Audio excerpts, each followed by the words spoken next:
Good morning, everyone, and welcome back to Adobe Live. My name is Howard Pinsky. I'm a principal design evangelist here at Adobe. Joined today by a very special guest. We've got Director of Engineering, David Howe, joining me. Hopefully I pronounced your last, I didn't even ask. Did I pronounce your last name correctly? You nailed it. Though Okay. my product manager doesn't always nail it. So shout out to you, Marcus. You Mark, got it. Marcus is a good guy as well. Yeah. But really excited for this chat. We're talking all things Photoshop, all things modernization, which might be a new word to some of you watching.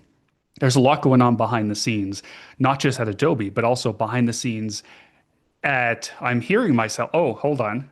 Okay, I had the stream on. I'm like, why am I hearing myself? But there's a lot going on behind the scenes inside of Photoshop. But before we get into all that stuff, quick introductions. David, who the heck are you?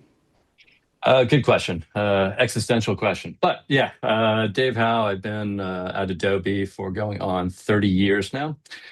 Started on Photoshop back on 4.0, and that was my first release. Have journeyed across many different parts of Photoshop over the years and played different roles and worked my way into this current role. Also spent some time in the Lightroom world as well and doing some mobile and web stuff there. And yeah, but Photoshop's been my primary venue. Yeah, excited to be here today. So thanks for having me. 30 years you've been working at Adobe. That's wild. And I know you mentioned Photoshop 4.0. I think I started dabbling with Photoshop, outdated version. I think it was like 2.5 Mhm. before Layers was introduced. Yeah. And if anyone in the chat is watching and listening, I would love to hear, when did you start using Photoshop? And just very quickly, hello to Sean and Pearly, who says, I haven't seen Howard in ages. Yeah, it's been a while. I think the last stream I did was probably like an Adobe XD masterclass a few years ago. Remember XD? Good times. Cody and Chuck and Lorianne, great to see you all. So, Photoshop, you've been working on Photoshop for 30 years. What features have you worked on over that time? And then we'll lead up to the good stuff that we're going to be talking about today. Sure. Started out in SDK, which is Software Development Kit, and working on plugins and a number of sample plugins that we would ship with Photoshop. So started out there kind of in the developer ecosystem area, and that's been useful to kind of get that perspective on how do you extend Photoshop and augment it to cover the myriad of workflows that users have using it. From there, went into various tools, things like color samplers. Was involved when we introduced actions and that, spot color support, layer additions into performance areas, initial architectural transitions from 68K, PPC, MMX, a whole bunch of other geeky acronyms and tech words, but a long history in the performance arena as well. And then got into management, so it was a little bit less day-to-day actual testing and such.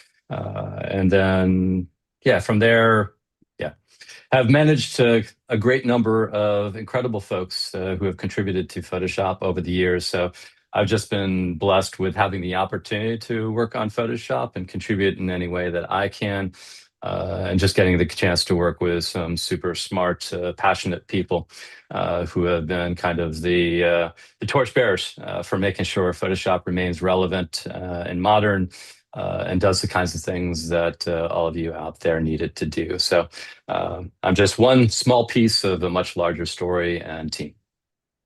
Do you have a favorite feature you've worked on? Favorite feature. I must say, the current feature that I'm working on might be the penultimate one, because it combines performance, which has always been kind of near and dear to me.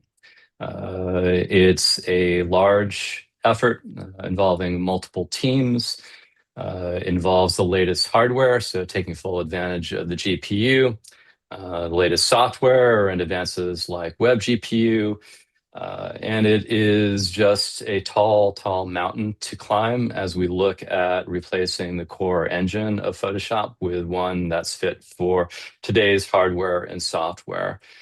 So I've been on this journey 3.5 years now, standing on the shoulders of those who actually did the initial garage sprint, some incredible people. And yeah, this is a special moment, I think, for me, bringing together the years of experience, a number of people, both new as well as those who have been around, to try to really bring Photoshop forward and make sure it remains relevant for the next 15, 20 years.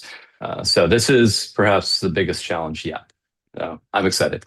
Yeah, I am too. I've seen some of the things that you're working on behind the scenes. Some of them we can talk about, but some of them we can't. But let's talk about this big mountain that you mentioned, because Photoshop is, I know we don't like using the word old, but I'm going to say it because why not, right? It's 35 years old, something like that. It's not young, it's not modern. So, what is the challenge of taking a 35-year-old application and updating it for 2026 with the assumption that the application itself is not going to change drastically because we've had users who have been using it for many, many decades.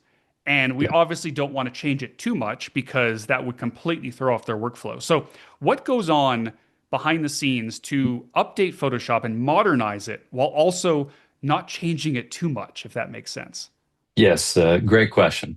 Um, Photoshop has evolved incredibly over many, many years. It's a testament to what Thomas and John, and then those who came after, built in those early days. The fact that it has been able to add additional features, add intrinsics for improved CPU support, add GPU support for the canvas and an actual compute. It's amazing how far the product has gotten on the architecture that it has. But it is primarily still a CPU-based architecture.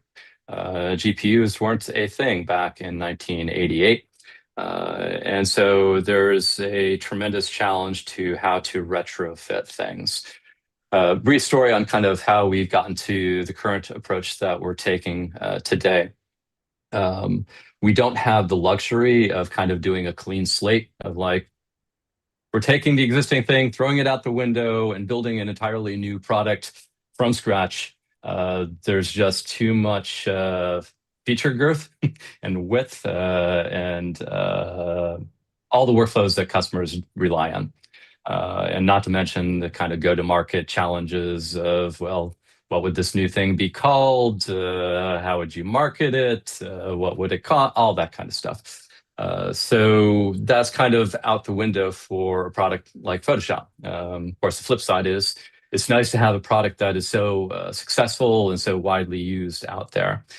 When we initially started integrating into the desktop app, we were looking at kind of a separate mode within the application where we don't touch anything of what exists today, but we introduce a new mode that we incrementally add features to one by one, trying to accumulate all the features and capabilities that Photoshop users expect, whether you're a designer, a retoucher, what have you. That is a long haul as well, because you're having to build up this large pile of features, and that takes a long time, even using modern software practices.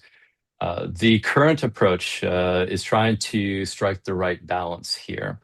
On the one hand, the existing engine that you're familiar with and all the tools, all the workflows, we're not touching that at all. If you don't want to opt in to using the new engine, you continue using Photoshop like you do today.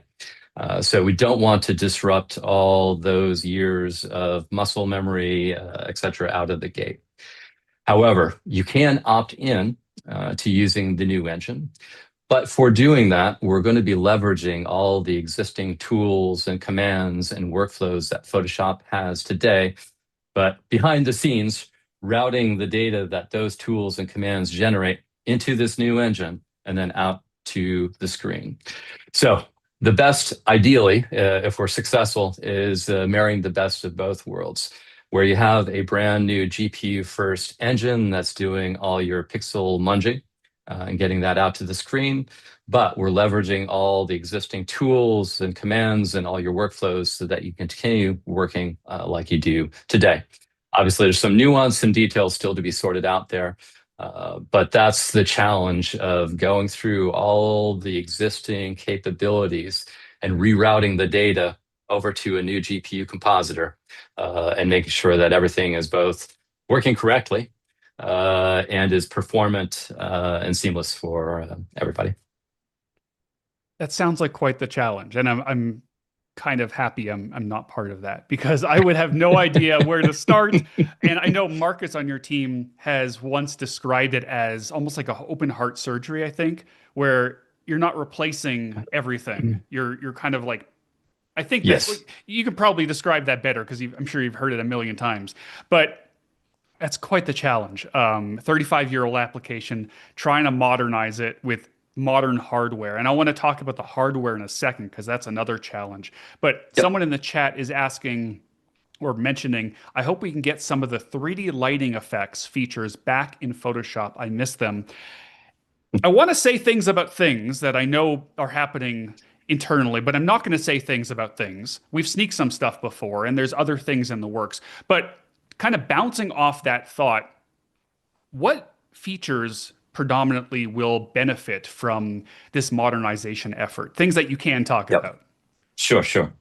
So, starting off, anything that involves compositing the whole layer stack together, blend modes, adjustments, layer effects, masks, all of that compositing of all that data, that is where the benefit will be felt first.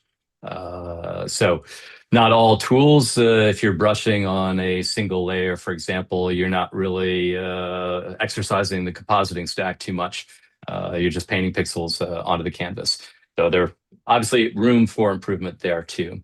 So first off, compositing will be the primary area where you will see some benefits. So that's kind of the foundation, but the more interesting part ultimately going forward is what new capabilities we're able to afford by using a new engine. One example of this is filters. Filters have been constrained by kind of the architectural limitations of our current engine, such that if you want something that's non-destructive, you need to convert that into a smart object. If you want to do a Gaussian blur non-destructively, then you need to use that as a smart filter and you get a little preview. That is the kind of thing that we want to move away from and can move away from, and happy to share a little demo at some point here. So having filters that can appear anywhere in your layer stack that are inherently non-destructive, real-time on canvas, no modal dialogues. This is an initial great opportunity for us to do things that are currently not possible with the engine. There's also additional things that we're looking at. Brushing and natural media is another area of interest for us. When you get into natural media brushing, it's rather performance intensive as you're doing all these simulations. So having a engine on the GPU enables us to do things more performantly and open up opportunities in terms of oil brushing and things of that nature.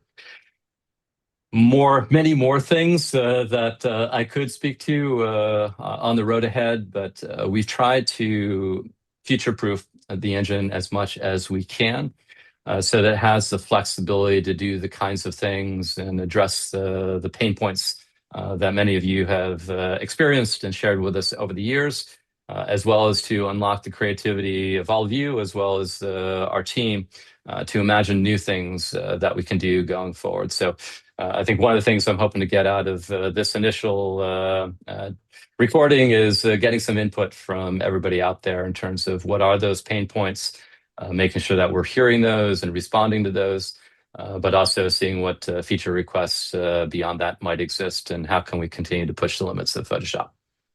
Yeah, and you mentioned a few things that really stood out. Filters being one of them. Our team talked with the community, a lot on a daily basis. And filters is one of those themes that have come up time and time again because I think we can both agree some of the filters in Photoshop are quite dated and they're limited like you mentioned. They're just limited by the code, the hardware, all sorts of different things. And hearing the idea that we might get modernized filters that are live and just like responsive and non-destructive, that gets me excited. Not just for the old filters that might be updated, but potentially new filters that can now be powered by the GPU, which, hardware these days, despite the expensiveness of it, is very powerful and it can power a lot of really interesting effects. You also mentioned brushing.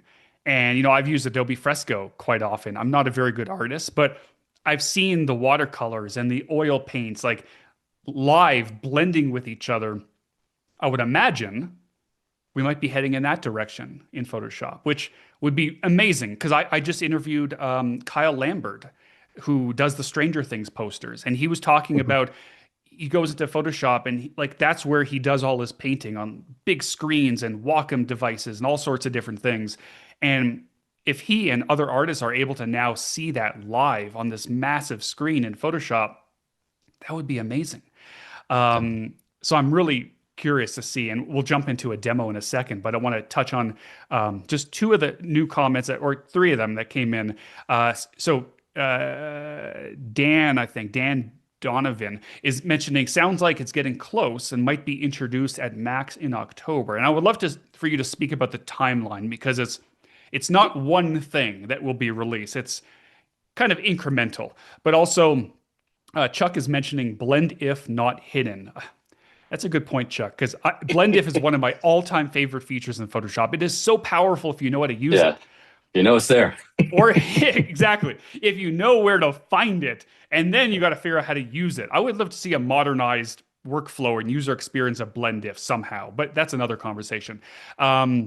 Someone saying non-destructive layer filters sounds cool. It really would be. And then would new filters that run over a new engine, obsolete current Photoshop filters? So I think, and I don't want to speak for you, David, but Yep. I think from what I've kind of heard and what I would like is that, there is the opt-in that you talked about, but also like something like Gaussian blur. It would be essentially the same experience. It would just be live. It would update faster. Maybe there would be a few extra features that weren't possible before. But I mean, maybe now's a good time to dive into the demo because you're going to show some of the old experience and also some of the new experiences as well. Now, I want to make it clear that this is a very early look. Things will change. Sneak peek. But take it away, David. Let's see it. All right. Yeah, I'll reinforce the sneak peek. It is a long journey to bring this all to life and get everything right. But we're starting to look at the traditional stages of getting things out there into some customers' hands, starting with a pre-release and building out from there. But this is going to be ultimately a multi-year effort. But we're excited to see what we can share out. Of course, we got Max coming up this fall, so the team's hard at work at putting a story together there and getting some demos in place. So we're looking to kind of share this as we move forward so that you can all ride along with us, share your feedback as we move forward in time. I'm super excited about finally unlocking filters from the current cages that they're in and the little model dialogues. Part of this work will certainly be about modernizing the existing ones. So the classic like a Gaussian blur or an unsharp mask. But there's many other types of filters that have been kind of out of reach for us to date. So that's another area that we will be looking to expand and introduce new filters. To the question about existing filters, the existing filters will still be able to be run. They'll still do their thing. They'll still mangle pixels that will then get fed into the GPU compositor. But for the new filters that we're rewriting from scratch with the GPU, those will have all the great attributes of real-time on canvas, non-destructive, etc. But let me stop talking about that and actually show you something here. So we're looking at Photoshop today. I've got one unicorn on top of a background here. So today, what if you wanted to do a Gaussian blur? You'd go into here and choose this. And of course, you get your modal dialog and you move that back and forth, wait for it to update, and operates kind of like you're all accustomed to today. And then when you go ahead and apply it, of course, it burns in those pixels as you see here. So if you want to rethink that creative intent, you need to do undo and start over. Now, if you want to do this non-destructively, of course, you would need to create a smart object. I was about to jump in there and talk about smart objects for a second because that Yeah. obviously is an option, and some veteran Photoshop users are very familiar with smart objects. But I almost feel like we're at the point where it shouldn't be necessary. It should just be non-destructive, right? That's exactly how we all feel about it as well. Um, Basically, the way we view it is these pixels are immutable, unchangeable. And all we're doing is changing the parameters for a Gaussian blur or how things are composited. So we're just changing those values, and those are the values that get saved with the document. Having to go create this smart object where you duplicate the data as an actual file within the layer stack. There's some trade-offs that we'd like to avoid going forward. So as much as possible, everything should be inherently non-destructive by default. So let me go in and do a non-destructive Gaussian blur here and hit that. And now you see you got your smart filter here. You can turn that on or off, what have you. The other limitation, or one of several, I guess, with this current architecture, if you want to paint on it, you get this friendly dialogue about having to rasterize the smart object. So we're hoping to improve upon this in the new world. So let me switch over to an early build here, something with the new engine. So same exact setup with the unicorn. And then we have filter up here and a new menu. All this is subject to design and tweaks and changes, etc. So don't get too attached to locations or names and all of that. But now when I bring up a Gaussian blur, you see that there's a new layer in the stack, analogous to an adjustment layer. So it is live in the stack, and it can affect the entire image. So as I move it, it's not only Ooh. blurring the unicorn in the foreground image, but also the background layer. So this is new. Smart filters aren't able to be placed anywhere in the compositing stack. The new filters are able to be placed anywhere in the layer stack. And you see the real-time feedback on the canvas, no modal dialog, and it is all non-destructive. We're just changing this value here. Now, of course, you still want to be able to apply this Gaussian blur to a specific layer. So you can go in and clip it, and you only affect the unicorn in the foreground here. So a sneak peek at some of what we're looking to do, but this is kind of the pattern we're looking to do for filters going forward, whether it's something like a Gaussian blur or an unsharp mask or a new filter like a light leaks or something else like that. It's just a slider or controls in the property panel, an adjustment like filter in stack that you can clip or unclip. And hopefully the whole idea is try to keep people in the creative flow. You don't want these friction points or these interruptions. When you're working creatively, you want to keep on just being creative. You don't want the architecture or the UI getting in your way. Yeah, I agree. And again, just seeing this and seeing some of the other things that I've seen internally is getting me very excited as someone who's been using Photoshop for over 20 years. And it seems like, some in the chat or, hey, Rocky, great to see you. Someone spotted the light leak filter inside of the in that little drop down. And there's just so many filters that I'm thinking of, like lens flare, for example, that I would love to see modernized just to give more options, being able to like drag things around and like just make it look.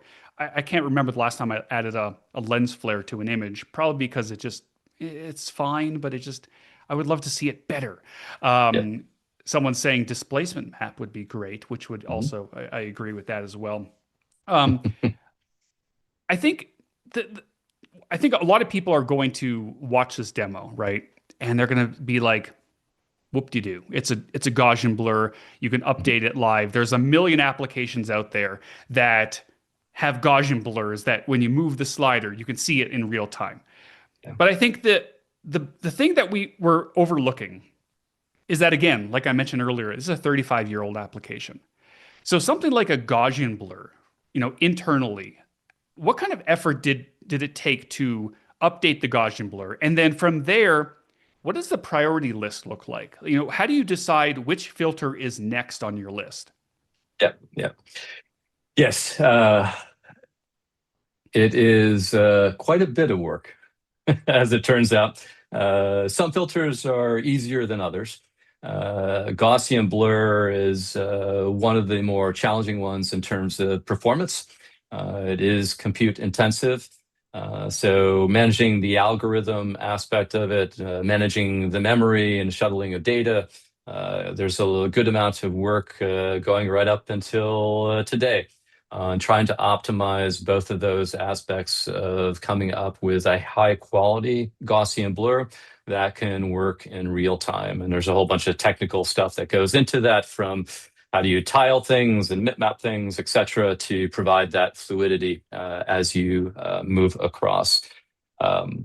There's simpler filters out there for sure. Light leaks is a super cool creative one, but less computationally expensive. So it's going to be a mix of kind of tried and true and revisiting those, as well as introducing new ones. So Jeffrey, one of our product managers, has extensively looked over kind of usage of all the existing filters that we have in Photoshop, which ones are used day in, day out by a large percentage of our customer base, while also looking at new opportunities of, hey, customers have been asking for a light leaks or an updated lens flare for years and years. Why don't we finally do that to them? So we've got a nice prioritized hit list at this point that the teams are working against and chewing through. Gaussian blur is perhaps also one of the more challenging ones out of the gate, because it's the one that we're using as kind of the tip of spear to vet the underlying engine and the user experience and get all the machinery in place to actually be able to pull that off. And as we move forward, we expect it easier. It should get easier to be able to do more and more filters. So we'd love to hear what filters everybody wants. Yes, please definitely drop them in the chat. I know I had a Reddit post at some point, a lot of great conversation around filters. You can tweet at me, I can pass it along. But we've got some more comments in the chat. Someone's talking about neural filters, which I think is a huge opportunity. Because neural filters was introduced not too long ago, a bunch of years ago. And like they're kind of mentioning, haven't seen much of an update for neural filters. Mhm. I think there is something there that maybe the new engine could power some additional neural filters. I don't. There's also from a personal standpoint, filters are in so many different places. There's the filter menu, then there's a bunch of drop downs, then there's the filter gallery, then there's the neural filters. Now we've got the parametric filters. We got to simplify this, David. Maybe we can work on that at some point. Yes. I think Rocky said liquify has to be a beast. I would imagine that would be a pretty big one. And halftone Yeah. control would be really cool. So there's Okay. a million different features that it sounds like Jeffrey is really looking at what users are using on a daily basis. But I think community feedback is also very important, because the data is one thing, but like I mentioned earlier, I haven't used the lens flare filter in quite some time, just because it's very Yeah. basic, right? So the data really won't show that the lens flare filter is something that people want modernized. Yeah. So that's why it's so important. Like, if you have feedback, throw it in the chat, tweet at us, put it on Reddit, complain about it, whatever it is, let us know. And it's great to see that people are very engaged and interested in this. But what I'm kind of interested in is the hardware component of it, because that has to be a challenge. On the Mac side, which I primarily use Macs, you've got a handful of hardware. The Mhm. software is built for that. So it's probably a lot easier to optimize on that side of things. But on the PC side of things, and this is something I've talked about before, I've talked to engineers and product managers. that has to be a challenge Mhm. because it's like Baskin Robbins. There's like millions of combinations for PCs. You got different RAMs, different hard drives, different motherboards, different operating systems. What kind of challenge is that when you're thinking about modernization in comparison to like the Mac side of things? Yeah, definitely some challenges there. Yeah, when we first attempted to bring GPU into Photoshop, and this goes back, well, 15 years ago, just for displaying the canvas, and being able to pan and zoom and bring up a HUD color picker. It was supremely challenging to, of course, handle the Photoshop side and how do we start to integrate the GPU. But the diversity of hardware and drivers out there, especially back then, where things were far less mature. So luckily, the ecosystem has certainly matured significantly over the last 10 to 15 years. GPUs have grown exponentially in terms of their raw processing power. One of the reasons we want to bring forward the next gen engine is just the fact that the GPU has been growing so quickly. And that's where the real growth opportunity is in terms of compute. So being constrained by the CPU is not where we want to be. We want to take advantage of the thousands of parallel cores that you can tap into on the GPU. So on the Apple side, certainly a lot of great work they put into their stack and optimizing the hardware and software top to bottom. And of course, they're continuing to move to a much more consolidated, coherent ecosystem there with Apple Silicon. So a bit easier there. Still, GPUs are continuing to change and grow. So older GPUs will not fare as well as the most modern ones that can both do a lot of compute, but also can be fed a lot of data very, very quickly. On the Windows side, things have improved as well, but others on the call, like Chuck, will attest still can be a challenge. There's integrated graphics, also discrete, and a number of machines that have both. So we'll have to navigate that, and we're working closely with NVIDIA and AMD and Microsoft and others to partner up with them on making sure that we tune Photoshop and that software stack, but also the underlying hardware and OS and drivers upon which Photoshop runs. So it's going to be a joint effort across partners to bring this all to bear.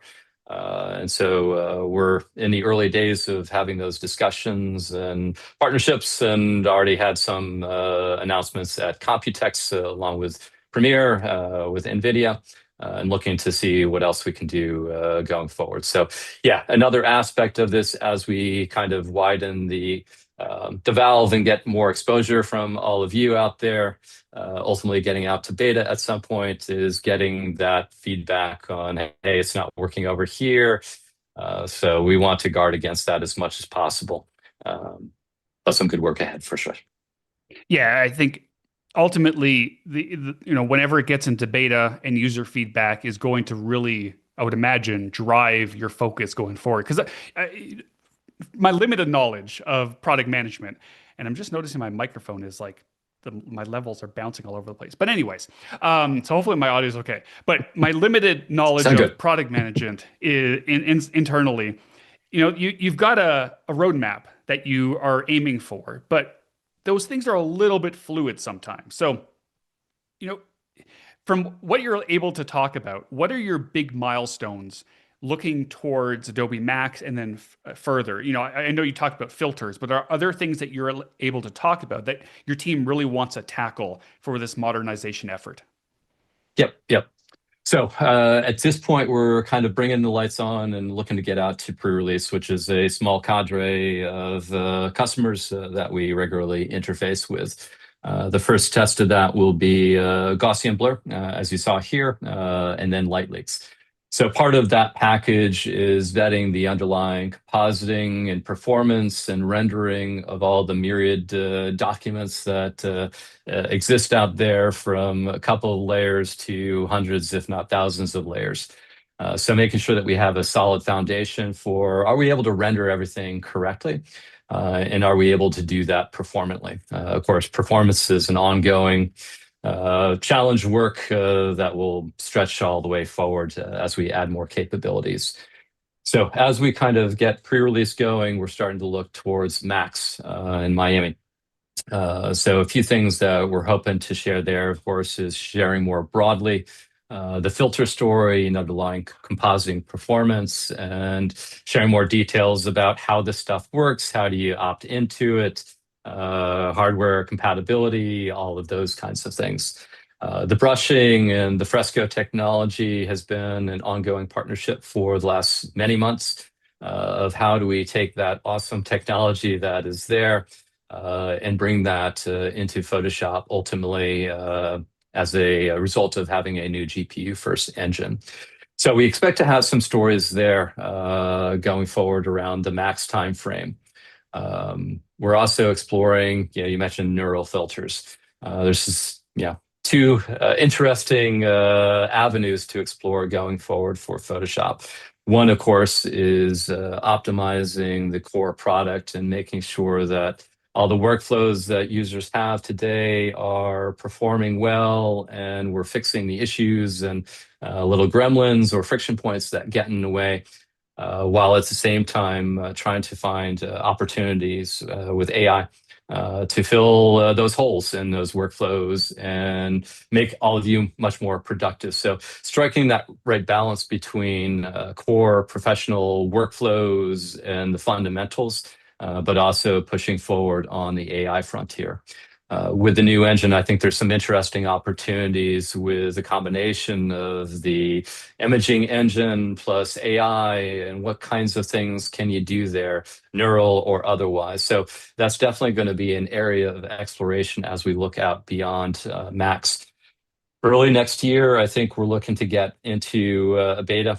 So we have the beta builds that go out there, and many of you download and use, which is awesome. We highly leverage that feedback to inform roadmap questions or fine-tuning, bug reports, etc. So that'll be early 2027, and then based on that feedback, looking mid-year, seeing at what point can we get an initial package together of enough capabilities of new features and filters, but also another key piece of this, which I probably should have mentioned earlier, is re-implementing all the existing blend modes, all the existing adjustment layers, and all the existing layer effects to be all GPU first, because those are the core ingredients to the compositing stack. So those all need to also be on the GPU along with the engine, and not being done over on CPU. So getting that parity and foundation in place with some key marquee features that unlock new abilities for customers. And then from there, having the opportunity to incrementally add new features, whether it's more filters or new brushes or other things that I can't speak to just yet. Once the engine is in place, the beauty of the integration approach that we're taking is we have the luxury of responding to customer feedback and say, well, we'll take a left instead of a right at this point, or something else comes up. So we have that flexibility, which again speaks to what you've been highlighting, the need for community involvement and feedback. Yeah, I think that flexibility is very important, and I'm really happy to hear that you guys have that flexibility, because it could go in many different directions. Like there are many times where a feature has been released and the community is like, great, but we want X, Y, and Z that will make this feature like really good, and got to pivot a little bit. So you have to have that flexibility. There's a lot Yep. going on in the chat. Let me see. Let me update. Where was it? I saw Adrian is saying, I would love to see a Photoshop UI modernization, like Lightroom could something like that. Yeah. Clean Mhm. and easy. That's an interesting discussion. I've had this discussion in the past. I think I was talking with either Joel or Steven about that. And it's Yeah. such a tricky thing, because on one hand, like I would love to see a very modernized UI for Photoshop. But on the other hand, I think about the workflows that I've been like ingrained in my muscle memory for 20 years. It would throw it off completely. Mhm. But I'd be curious to see. I think I've seen a few like explorations internally, which I can't probably talk about, but I would love to see that. But not. we also don't want to, disrupt the workflows of users who are in Photoshop every day earning a living. That would just completely throw them off. So it's that Yeah. weird balance, right? And I think this Yes. could be part of that. We've introduced the contextual taskbar, which I know someone in the chat mentioned they want it to be dockable, which completely agree. But that's one of those things where it allows us to modernize Photoshop and surface tools dynamically to newer users without disrupting everything else. So, like, could the modernization effort do things that are similar to that? I think that could be really interesting. So definitely Yes. conversations to be had. Yeah. Yeah. I think while I've been kind of in the teams I'm working with, primarily involved on kind of the engine and the guts and the core capabilities. There is an effort underway to look at exactly what you're talking about. Updating the user interface, getting it onto modern UI frameworks, and seeing what we can do to polish and normalize those behaviors and update things. But it's a tricky balance there because you are right there where people are doing real work and their jobs depend on it. So you can't be too disruptive there. But I think that's an area that all of us want to push on going forward to see what is the right balance as we update the underlying technology for the UI and see how do we move to more modern design language and hopefully benefit users in the process. An interesting, but probably a larger and separate discussion that Marcus and others can bring to the table at some point. Absolutely. Dan is asking, will a new Mac version be released before Windows, or will it be at the same time? I'm assuming Dan's talking about the beta when it eventually comes out. Yeah, we're going to be trying to keep everything in lockstep as much as possible going forward. So yeah, that's the plan of record. And then Chuck is saying standardization of filter dialogues would be super, David. I completely agree. And I Agreed. would imagine, and I'll probably let you talk to this, but I would imagine it's just because like some filters were introduced 20 years ago, some were introduced 10 years ago, and there just hasn't been much of a priority maybe to standardize everything. Is that accurate or am I completely off? You're on the right track. Yeah, there's been some efforts over the years. We have, just for some technical details, there's built-in filters that are built into the application itself. And then there's plugins that we ship in the application package as well. So two different classes of filters and plugins that we have. Uh, Initially, all the external plugin ones were actually separate plugins. So per filter, there was a separate plugin on disk. Uh, I forget when it was. It was probably a long time ago, 15 to 20 years now. We brought all those external plugins together into one plugin that then was manifested as the filter gallery. So that's the big dialogue where you get to choose between all these different types of filters. But as part of that kind of attempt at some standardization, we of course didn't revisit all the underlying algorithms or push too hard on the engine or any of that stuff. So yeah, one of the things that we want to do is definitely streamline things as much as possible. So we talked about smart objects earlier. It's kind of gets in the way many times. So if we can just have pixel layers and then things that operate live non-destructively on top of them, whether it's a filter or adjustment layer or a layer effect, great. We're starting to streamline that layer stack and those workflows. Filters is another great opportunity. So as much as we can move more and more of the filters to the new paradigm that I shared here, that would be great in my book as well. Less deviation and fragmentation in terms of code paths and UIs to update and all that stuff certainly makes all of our teams' jobs a lot easier than managing multiple things at the same time. So I hear you on that one. Yeah, and hey, Umacorn, great to see you in the chat. We've also got Adrian is asking, what about enhancing some development tools for third party? And I think she's also asking about UXP for After Effects and Illustrator. I don't know if we know the answer to that, but I think there's an interesting opportunity for developers with this modernization effort. Things we can't talk about just yet, but in general, is that something that we're thinking about, allowing developers to really harness the power of some of these modernization efforts in Photoshop? Yes, definitely on the radar. Yeah, going back to my first project, which was working with a developer on doing the software development kit. If you wanted to extend Photoshop, you had to be a developer. You had to figure out some way to distribute that thing and have users actually install it. AI, as you well aware of, is incredibly powerful when it comes to programming languages. And so as we're modernizing the underlying engine with something like WebGPU and a standardized language that's modern and powerful and an engine that can run things in real time, that opportunity to leverage AI is definitely something that we're interested on pushing on so that you don't have to be a developer just in order to fill some workflow gap or do some creative effect. So definitely an interesting opportunity for us to push on going forward and hope to share more about that in the future. Yeah, I hope to see that because I've tried to make several Photoshop plugins in the past, try to fill the gaps because the Yeah. Photoshop team only can do so much. So in my mind, I'm like, well, maybe I can create a plugin to fill some of those gaps. I just got frustrated. I couldn't do it. Yeah, So you're not anything you alone. guys can do. Yeah, exactly. There are probably millions of people who would love to fill those gaps. So anything that you guys can do to help us, that would be Yes. wonderful. Um, I'm curious, we touched on smart objects and we touched on not necessarily needing smart objects for certain things. Filters, the modernized filters, for example. One area that I think I would love to see personally improved is just image resizing because there's so many applications. You drag an image in and then you can resize it up, Mhm. down, big, small, whatever, and it's non-destructive. But Photoshop, you drag an image in currently, if you don't convert it to a smart object, which it does typically now by default in some cases.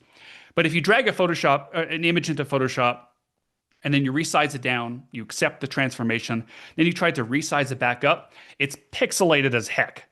I guess that's just the old Yeah. workflow. Is there an opportunity for the modernization to just do that in the background? It's just like a smart object by default doesn't really show you a smart, it just is. Does that make sense? Yes, it makes total sense. Okay. So the origin of the engine when it was spun up by a few developers as a garage print was as a standalone web application, actually. And so as part of that, the crew was pushing the limits of breaking down some of these assumptions and historical ways of doing things that are certainly very Photoshoppy but at the same time limit us in terms of things like resolution and flexibility with color modes and bit depths and all of that. So we've tried to design the engine to be forward-looking as much as possible and to be modular. So it is a floating point pipeline. It could, if it wanted to, support different color modes, even with the same document. But obviously, Photoshop has its way of doing things, and as part of the integration, we need to conform the engine to that. Resolution is another one of those things that freestanding, it can support different resolutions so that as you zoom in, you never lose anything. If you're analogous with music and recording, you always have the master tape. Everything from the master tape is just an export out, whether that's to MP3 or whatever else it may be. So you always have the original data in the highest fidelity possible available to you, and you're just doing transforms on that. So there's some interesting technical challenges of how do we over time bring some of the innate abilities of the next gen engine and surface those in Photoshop so that, hey, if you're doing a crop, it's inherently non-destructive, or you're doing a transform, it's inherently non-destructive. The first area where we'll have to kind of traverse this melding of the two worlds is beyond filters is the brushing stuff. So how do you have non-destructive brushing in kind of the Photoshop world, which has traditionally been, in terms of brushing, you're just laying down pixels in the layer. And once they're laid down, they're there. So great scratch at not for this year, but definitely we're interested in taking full advantage of these things. But we'll have to do one step at a time based off of what's possible, as well as based off needs from users. If it was up to you completely, and David controlled the roadmap, what Scary one thought. step, yeah, what's the first step that you would take? What are you most excited about for this modernization effort? Yeah.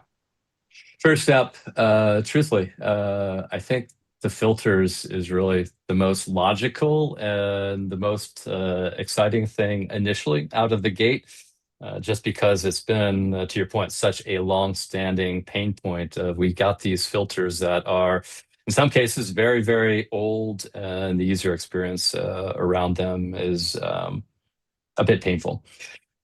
The next thing after that that I'm super excited about is kind of what we are touching on a few minutes ago in terms of bringing AI and the engine together to open up new creative opportunities, whether that's the lens flares that you've been pining for, or just extending the abilities of Photoshop. So I think marrying that traditional imaging engine that's GPU with how AI is so radically transforming so many different industries, inclusive of programming, is a super interesting area because it puts more power and creativity at the fingertips of all of us so that you're not limited to what the core team can put into the proverbial box, though we don't ship in a box anymore.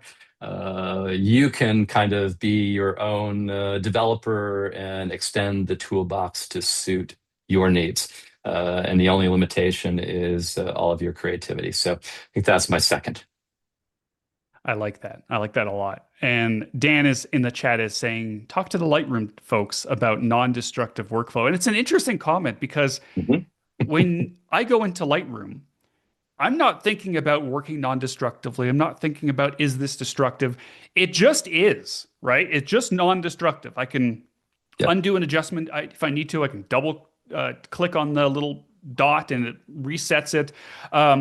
And that's the Photoshop world I want to get to is I don't want to think about smart objects. I don't want to think about adjustment layers and things. I just want to do. And I go backwards if I have to. And someone in the chat mentioning undo after save and close. That's probably a much bigger challenge because you have to save steps in history. And I don't know how that works. But yeah, I just want Yeah. to be able to just non-destructively create and not have to worry about anything. And it sounds like this is kind of where we're going. Yeah. There's a long, interesting history between Photoshop and Lightroom, of course. Um, yeah. Previous to Camera Raw 1.0 being released, which I worked on with Thomas and a few others, that initial plugin. The precursor to that was Tom's actually exploring some of these ideas of Photoshop and how would we make a non-destructive version of it. And of course, there were competitors on the scene at the time, things like Live Picture, that took that kind of thinking, both client side as well as server side, to see how far can that go. Photoshop stuck with a more traditional imaging model of pixels and destructive edits. And there's a lot of value in being able to go in and change that specific pixel. But I too am inspired by that world of it should just be there and it should be a canvas and the pixels upon which you work, and you don't have to worry about these architectural hangovers and other things getting in your way. I'm a Lightroom user as well for my own personal photography. Just being able to focus on what do I want to do to this image? Where do I want to take it next? And not having to worry about setting up this or that for 5, 10, 15 steps down the road is great. And I think with the initial foundation of the next gen engine, we have the seeds for doing that moving forward. But as you were discussing with the UI challenges and moving things around and disrupting workflows, when you're talking about making changes to the layers panel and that core stack, which is kind of the hub of what many people use Photoshop for, we have to be very careful in terms of how do we streamline things. But that North Star, I think, exists for the teams involved in the project and for many of us on Photoshop. The challenge will be how do we get there? What's the sequencing and working with customers to make sure that we do it right. Yeah, absolutely. And that whole customer piece we've talked about a few times, super important. So everyone in the chat, if you're watching this later, let us know what filters you want to see modernized, what areas of Photoshop. If you have suggestions, let us know. Tweet at us or post in the chat or something. Just get it to us. We're all over the place and we'll make sure that the team sees it. But I think that's going to wrap things up for this stream. David, I really appreciate the time. I really appreciate everyone in the chat. Do you have any final words as we head into almost Adobe Max season? Yeah. Well, thank you, Howard, for letting somebody who's usually behind the scenes actually get out from behind the scenes and in front of the camera. Hopefully, I didn't mess it up too bad. Appreciate you continuing to work with the community and support the project, and looking forward to working with you and many others going forward on this. But yeah, the final words is thanks to all of our customers out there. When I started out my career 30 years ago, I had no idea that I would still be here at Adobe. No idea that Photoshop would grow into what it has grown and continue to be a key tool and a source of joy for so many customers out there. So thanks to all of our customers who continue to bear with us through many changes, both technical and business and otherwise. Yours the key reason why all the people on the team continue to be invigorated, inspired to continue to work on projects like this and others across Photoshop. So thank you. Perfect. Thanks so much, everyone. And stick around. We've got more content coming right up.